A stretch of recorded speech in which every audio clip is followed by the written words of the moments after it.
brief, I promise. But the story actually began about 30 years ago, believe it or not, when I was first introduced to the family of this particular patient of ours.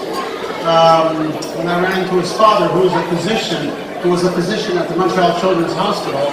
And what I recall about him from my times as a junior resident at McGill was the incredible compassion that his father showed towards very young patients at the Children's Hospital who came in for operations with their parents, probably the most anxiety-provoking experience of their early life at that point. So we fast forward to about 10 or 15 years ago. I was then referred that same physician for a bypass operation, and once again I ran into that family, outstanding family with great compassion for each other and for the community. Then about 3 years ago, I was referred the son of that physician. So there was a problem, obviously, at that point. That son had developed a heart condition, which we were unable to manage effectively with medications. It was rapidly progressive. He was confined to the hospital at the time that I met him. And we were fortunate enough to have had a highly involved mechanical assist artificial heart program, which we began about 20 years ago. Again, it started on day one with the support of the RDH Foundation. We were able to implant our first mechanical heart at the time, approximately 20 years ago. Knew he needed a heart transplant, but he wasn't going to make it to the heart transplant without support. So we implanted an artificial heart, and he was discharged home, lived on the artificial heart for about 2.5 years. Over the course of that 2.5 years, there were multiple issues that came up, not unusual for patients on mechanical assist, but he and his wife, Josephine, went through all of these challenges with unbelievable grace, courage, and compassion, just like his father showed 30 years before. This young man had gone through a series of issues while he was waiting for a heart transplant, but again went through them like a real champion. Ultimately, he had developed a clot in his artificial heart, which is not compatible with a long-term survival. So we had brought him into the hospital. We had listed him as a high priority for an emergency heart transplant. Emergency, of course, in heart transplantation doesn't mean you have a heart transplant the same day. It can still imply a very long wait time. But he required hospitalization for that time for an emergency heart transplant. And this is where organ donation, community awareness for organ donation becomes very, very important. Here was a young man who required an emergency heart transplant and waiting in the hospital. I can tell you, during that month, despite the limited function of his mechanical heart, which was still in place, I would see him at 6:30, 7 o'clock in the morning, running up and down the hallways of the hospital, maintaining his optimum physical shape in time for that heart transplant. So he was not going to let the circumstances overtake him.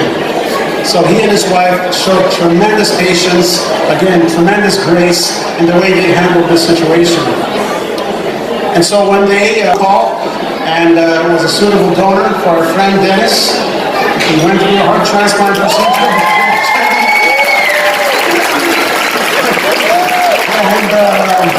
And has really become somewhat of a poster child for our transplant program.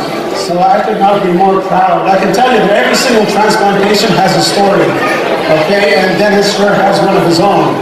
And we lived it together. It was a real privilege to be part of that story, Dennis, with you and your wife, Josephine. So I'd like to invite you to come say a few words to us.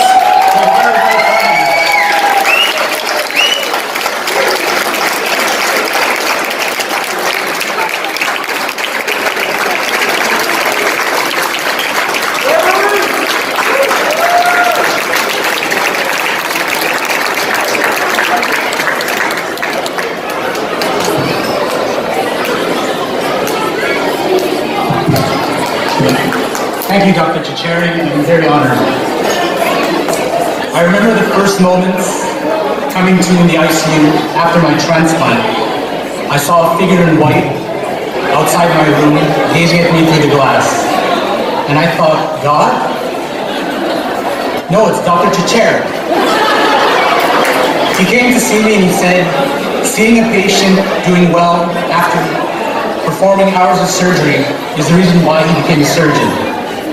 That sentiment is echoed by Dr. Giannetti, who's told me a few times the odds and obstacles I've beat and been through to get to where I am is the reason why she became a doctor. One thing is certain, I'm alive today because of the care I received by these two highly qualified doctors who cared about my success from day one and have saved my life multiple times over.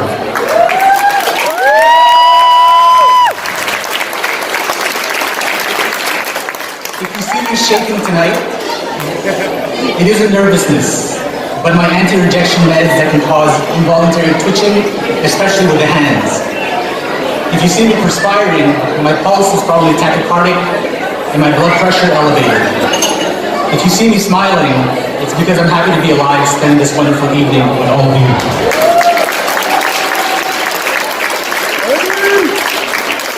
If you see me dancing, on the tables that is, I've had one too many. I have so much to celebrate, but there are still patients waiting and needing a transplant. Nights like tonight help make transplants happen. The recovery from my heart transplant has had its share of challenges, but I'm not complaining because life is good. I haven't said those words in a very long time. When you're sick, especially awaiting transplant, you have good days and bad days. But even on the good days, you don't really feel like celebrating.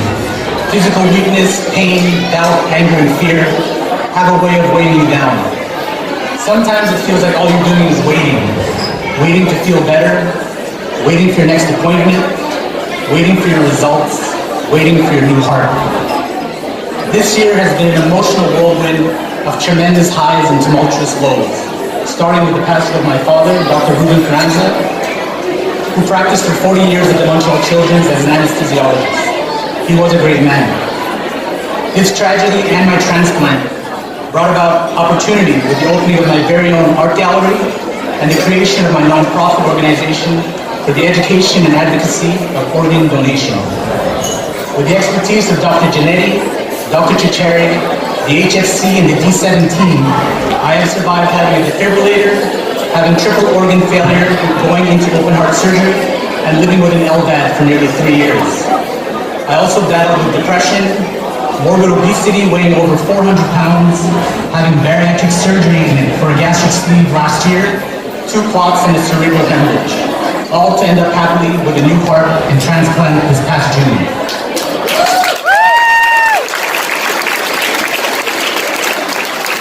You could say in some ways I'm literally half the man I was before, but I've never felt so whole. Almost dying has taught me many lessons about living. I've learned to accept whatever comes my way and to remain grateful and appreciative. If there was one lesson my father taught me that proved paramount to my success, it was to wake up early, be prepared, and be accountable. I have learned that your attitude and approach have a huge impact on your success.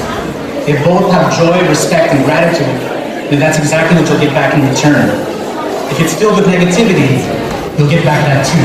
It's all on you. To the love of my life, my partner and best friend, you have been there every step of the way.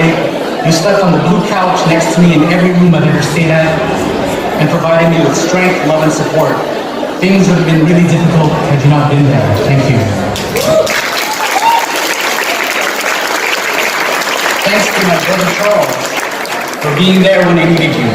You have always taken care of me, even though I'm supposed to be the older brother. I've always known I can go to you when I felt I could not go on. To my older brother Alvin, thank you too for your love, support, and presence, for traveling and leaving your family so many times so I could have a big brother around me. Thanks, Dee, for getting me this far and saving my life, and Evelyn for coaching me through this next phase. Thank all of you here tonight for listening to me, for being donors, for donating your time and money for the MUHC Celebration of Life, and to Rosa for celebrating this emerald anniversary. You're truly a role model. It really is a beautiful thing getting a second chance and being able to see life differently, clearly, and finding purpose. I've witnessed firsthand the miracles of friendship, kindness, love, and life. To my special guests, you have done more for me than you know. To the gentleman whose heart I now protect and cherish, thank you for giving me hope and a beautiful future. I owe my life to you. Thank you for making me feel like celebrating again. I wish you all health, love, and laughter. Enjoy your evening.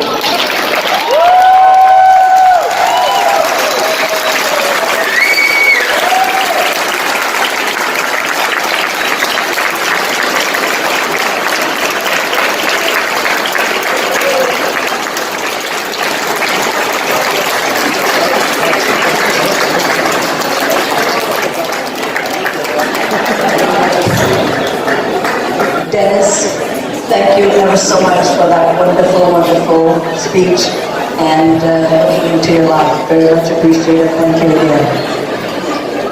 Ladies and gentlemen, one more speech and then we'll dance like crazy. Just a reminder, the photo booth is opened, so please go pick up a prop and enjoy.